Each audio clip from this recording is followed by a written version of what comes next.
Alright folks, so today we're going to be installing the TAPS Performance Auto Fuel Tuner. This is the installation guide for my V-Rod Night Rod Special. I did the shorty pipes on it, and she seems to be running a little hot and not performing as good as I wanted her to. So we're going to be installing this guy to optimize performance. Alright guys, so first things we got to do is remove the air filter cover from the bike. Just got to twist this guy, loosen it up, and just pull it out.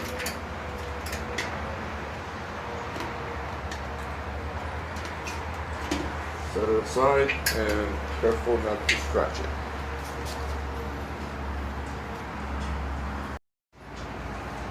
Alright, once you get the cover off, we're going to remove both of the side panels to make the job easier.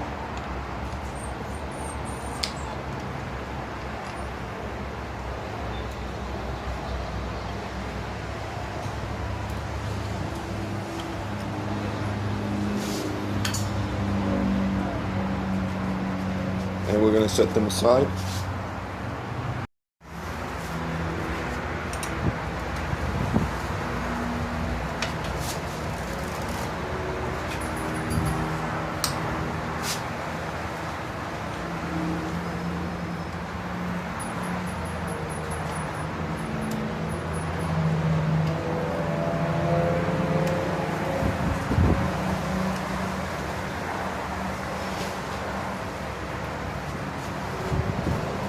Set that one aside too. Alright, up next we're gonna have to remove the side panel from the radiator. On my bike I have the bars on the side, so it's a little bit more difficult, so I went ahead and took out the screw from the bottom. This guy sits at the bottom, and in your case you could just pull it out. With me I have to wiggle it out because I got these bars. So we got a latch here, and a latch up here, and the screw at the bottom, and it comes out, and you can put it aside. Careful not to scratch it. Alright folks, so up next we're going to remove this guy. And remove this plug with the sensor, for the sensor and the airbox. Careful with the clip so that you guys don't lose it. Put it back in there again.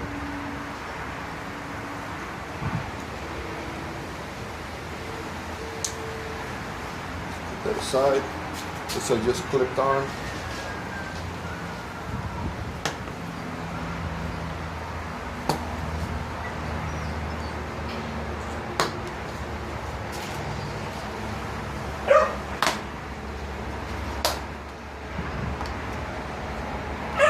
About the dog noise, guys. These guys just love attention. Go. Just come up. This.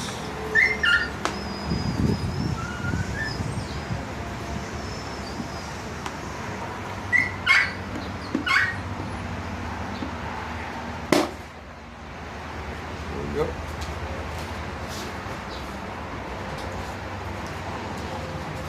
Remove the air filter.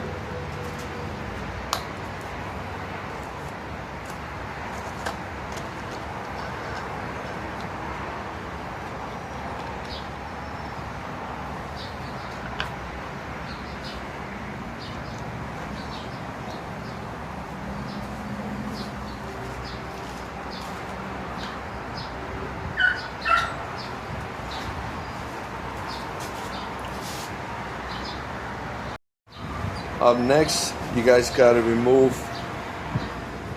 this hose right here. These are 5mm. Remove all of them all around so we can get the housing off. Alright folks, so I went ahead and removed the bolts, just loosen them up. We're going to take these two out and put them aside. Careful with the screws, you don't lose them.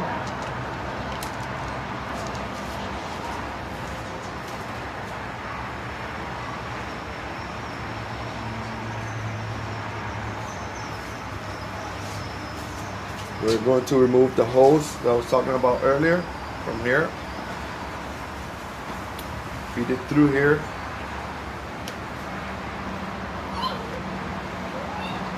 So we can get the box out. Okay, feed it through here.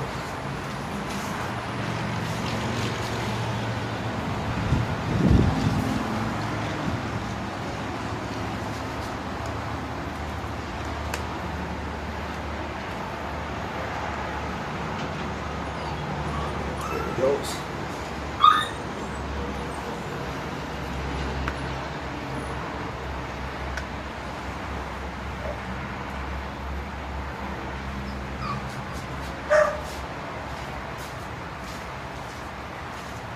Make sure you guys are careful with this O-ring before you put it back. Make sure it's nice and clean and it's there. It doesn't get stuck over there, because if it does, it'll get stuck and it's gonna get cut when you reinstall it. Alright guys, so that's about it for uninstalling all the parts you need to install. Now we're gonna just get the cables and just lay them out the best you can. I'm gonna run them through the side here. The one for there's one cable that goes to the back for the O2 sensor in the back. There's one cable that goes here for the throttle. One for the battery, one for the ground, one for the front O2 sensor, and then there's another one that goes over here for your computer, I believe. And I'm gonna lay somewhere around here the actual tabs module. Make sure you guys can see it. So it's gonna be somewhere here or here, somewhere here. I'm just gonna lay it down for now, and I'm just gonna run the cables through. Gonna run down to the side real quick. One goes to the front, one goes to the back.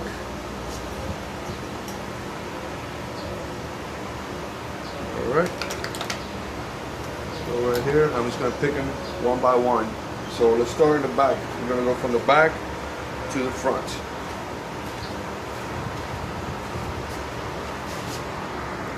Alright folks, so we're going to start the rear. There's two oxygen sensors on this bike. One back here, one in the side panel like we were talking about earlier. The one in the back is black with black. The one in the front is white. So we're going to leave this one here. Going to run it through like so. This is your connector. This is your release. Press down. Out, plug it in, plug it in, and just leave it like that. I'm gonna tie everything down when I'm done. So that's the first connector. Then we're gonna go to the throttle.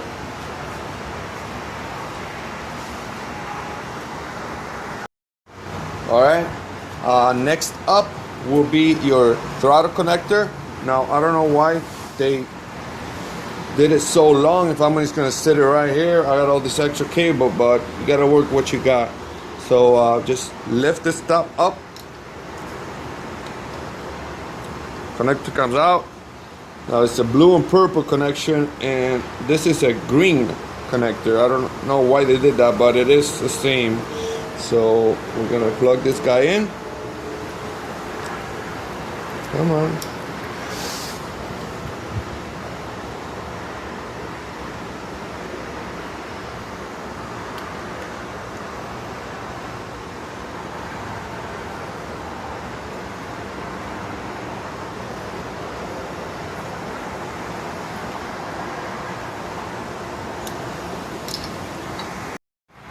Alright, we're back on the throttle position sensor cable. It doesn't want to go in very well, so you're gonna have to give it a little bit of a push. Sorry about that. You're gonna have to give it a little bit of a push. For some reason, this guy just it don't want to go in very well. So it's purple and this green connection. This one I had to give it a little bit of a push, but eventually it went in. Just I guess the aftermarket plug is not very well made. And over here, I'm seeing the same problem. Just wiggle it, and it'll go in. Just gotta wiggle it. Just wiggle it around, and it'll go in. Just so this one, careful you don't bend the pins. You gotta wiggle it around till it clicks. Give it a little bit of a push here on the actual throttle sensor. Same thing, just wiggle it around until it clicks in, and you should be good. Well, aftermarket parts are not their best, so you're gonna see that a lot. All right, so let's continue. Let's do the front oxygen sensor. All right, folks, so feed the cable through the bike the best way you can. I know it's a little bit difficult and there's 100,000 things in the way, but you're gonna come with this cable down, and it plugs into your original sensor. You just push the top down, make sure it doesn't have any dust in there, and same plug. It's this guy here and the other one over here, and that's your front O2 sensor. Now we're gonna get another cable down in a sec. All right, folks, so up next is your crank position sensor, which is this cable right here. This guy was easier to feed through all the mess and cables I got because it was a smaller connector. The other one was a nightmare, trying not to break it the whole time. Now you gotta watch out because you have two cables. I don't know, the light's very good over here. Reposition. There, that's better. You gotta watch out because you got two cables. These two guys right here, these are for your fans. You leave those alone, and your crank sensor is this guy. They look alike, but your crank sensor is a bigger connector. So you gotta watch out because you might be able to feed the adapter through one of these guys if you force it, and you might damage a lot. So just be careful with that because these got positive and negative to them. This is just a sensor cable. So just disconnect it best you can.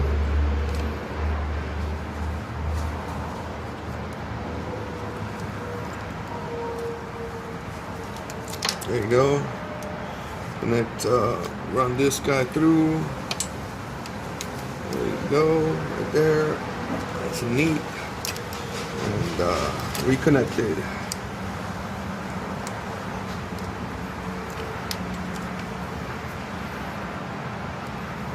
Make sure it's clean.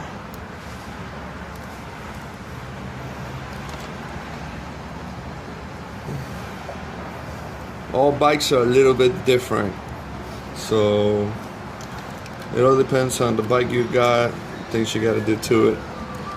All right, so that is that. We're gonna strap it down later. All right, guys, so we're back. We're gonna do the data link cable, which is this solid red cable on your kit. You should have gotten one of these, which I think are pretty cool. It's got a spike on it, and this part you feed the gray cable on your data link cable, which is this guy right here. You got to peel it back a little. You put your gray cable through here, and then when you screw it, that spike penetrates the cover into the copper, and then on the other side you got to peel this out and put it in, from what I can see, and it looks like it's pretty cool. Let me go get a splicer. I'll be right back. All right, guys, I'm back. If you're not sure, gray cable, gray connector, I just noticed that. Pretty cool. This is the first time I'm using these, and I think they're pretty good, man. I'm gonna see if I can find them online and buy some. I like them.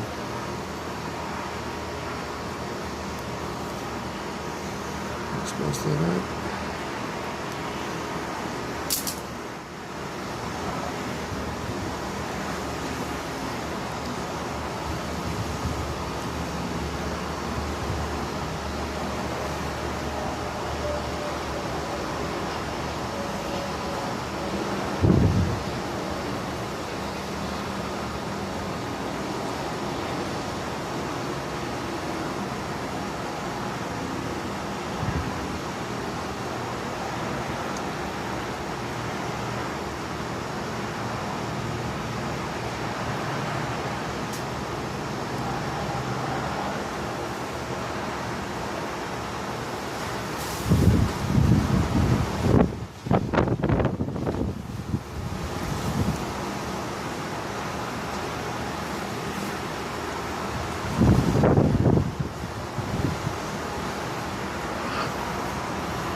There you go. I think this is a pretty good idea. I like these things. I'm definitely buying some for my next projects. They make a clean connector right there. Solid. I like them. I never used them before and I like them. So I'm gonna go ahead and buy some. All right, folks, so on your positive cable connection, I already got enough cables in there from my lights and other things that I'm running. So I'm gonna go ahead and just use the threaded side. I found a screw that threads right into it. On these batteries, you got it on positive and negative. I got too much up here already, so I'm gonna go ahead and use the one down here. It just regular, looks like metric screw, and it works just great. Fits right up in there, just like that. See the cables. Now this should be the last thing. You want to put this as last so that you don't fry anything up, because once you connect this, you're pretty much hot. So let me get a socket for that and tighten it up. Be right back. Alright guys, a quick note, putting it back together, don't forget that copper pipe with the O-ring to clean it and make sure it's in place, and to put it down straight. Don't wiggle it too much so you don't cut that O-ring. And this guy right here, when you're feeding it through, don't use any tools. You can do it with your hand. Any tools will penetrate the rubber and damage it. So you just pull it through, wiggle it, and it'll come right through. Align the hulls before you put the stacks. Alright folks. Alright folks, so I'm pretty much out of real estate in this bike. I don't really have anywhere to put this guy but here. Hopefully it's safe there. I don't like it that much, but I got nowhere else, so gonna have to stay there till I change the air filter inside. And then when I put the aftermarket air filter, I'm gonna open up a lot of space for any projects that I got going on. But supposedly I'm all done now, so what we gotta do is turn on the bike, and this LED will flash, let's say a minute or so, and then it'll turn green. When it turns green, we are good to go. So let's run this bike.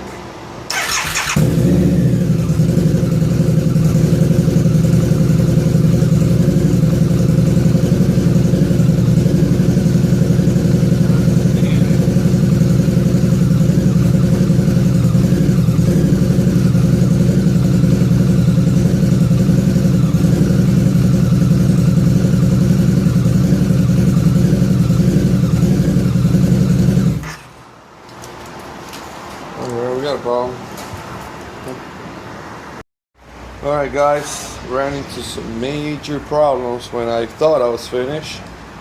I did not get a red light at all. Remember this plug right here that keep giving me trouble? Well, it had this purple crap in there that prevented the pins aligning with the connector. And what that did was it bended the pins. Jesus Christ, I almost broke the pins. But luckily, they did not bend to the point of breakage. I removed this, and when I removed it, they aligned themselves again, and it just went in smooth. I don't even want to touch it anymore. It just went in smooth, and now I got a red light on the unit. Apparently you get the ground from there. After researching online and researching, somebody mentioned it in the back of the manual, which I don't like reading those things anyways, but it does say it.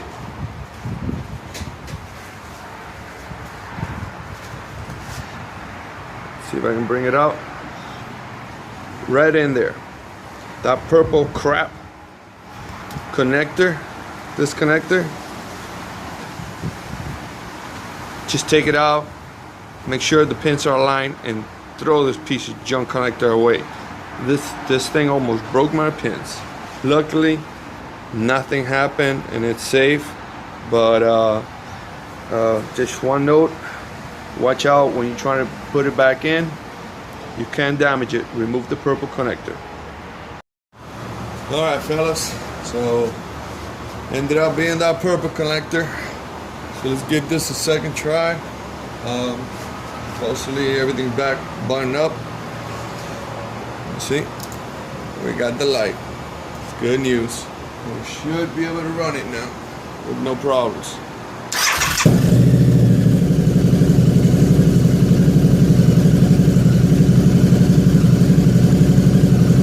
We're looking for a green light.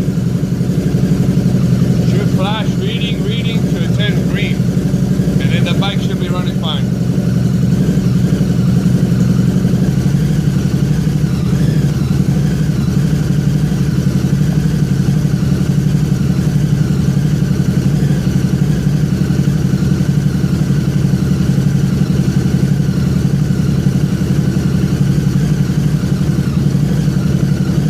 Yeah, folks, green light. I